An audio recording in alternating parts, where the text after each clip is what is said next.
ആസാദി എന്ന് പറഞ്ഞ പടത്തിന്റെ ട്രെയിലർ വന്നിട്ടുണ്ട്, ഒന്ന് കണ്ടു നോക്കാം. ഈ പടവും കുറെ കാലമായിട്ട് ഇങ്ങനെ വരാനിരിക്കുന്നു എന്ന തരത്തിൽ ഇങ്ങനെ നമ്മൾ വാർത്തകൾ കേൾക്കുകയായിരുന്നു.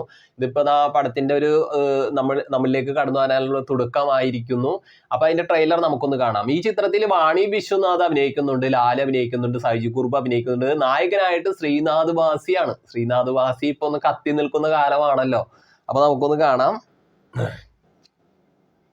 മരിക്കുന്നതിന് മുമ്പ് എന്റെ മോൾക്ക് വേണ്ടി എന്തെങ്കിലും ചെയ്യാം. ഇതൊരു സിമ്പിൾ ആയ കേസാണ്. നമ്മളൊന്ന് കൂടെ നിന്ന് കൊടുത്താൽ മാത്രം മതി. പാർട്ടി നേതാവിന്റെ വീട്ടിൽ കയറി വെട്ടിക്കൊന്ന കേസാണ്. അവൾക്ക് വേണ്ടി ആരും ഇനി വരാനിടം. ഒരു കാപ്പാലിസ്റ്റിലൊക്കെ ഉള്ള ഒരാളാണ്. കാലുകുത്തുന്നതിന് മുന്നേ രണ്ടിനും കോടതിക്ക് വെളിയിലിട്ട് തീർക്കണം. പപ്പന് ഞാൻ 10,000 രൂപ വെച്ച് തരും. വാടിയിൽ ഒരു നേഴ്സും പിന്നെ രണ്ടുപേരും നമ്മുടെ കൂടെ നിൽക്കും.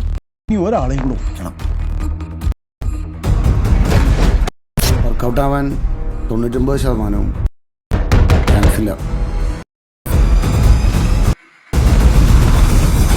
കാര്യം ഞാൻ ഉറപ്പ് തരാം. ഇനി എന്തൊക്കെ സംഭവിച്ചാൽ നിങ്ങൾക്ക് ആർക്കും ഒരു കുഴപ്പമുണ്ടാവില്ല. ഇവിടെ ശിവൻ, രഘു എന്നീ പേരുകൾ ആരെങ്കിലും താമസിക്കുന്നുണ്ടോ?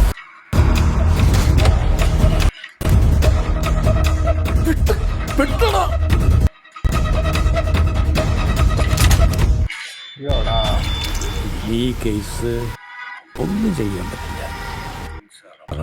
പുലിവാല് പിടിച്ച കഥയുണ്ടത്. ഞങ്ങളെ വിട്ടേക്ക്. ഞങ്ങൾക്ക് ഞങ്ങളുടെ കുടുംബമാണ് വലുത്.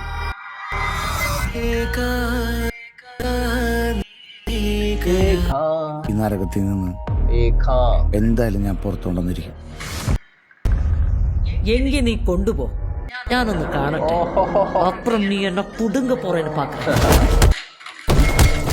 ഇനി ഭാര്യ കൊച്ചെന്നൊക്കെ പറഞ്ഞു നിന്നെ ഏരിയയിൽ കണ്ട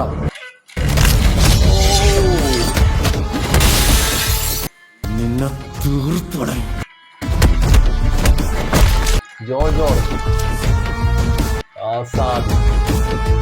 ആ ചേച്ചി ആ ചേട്ടൻ കൊണ്ടുപോകായിരിക്കോ?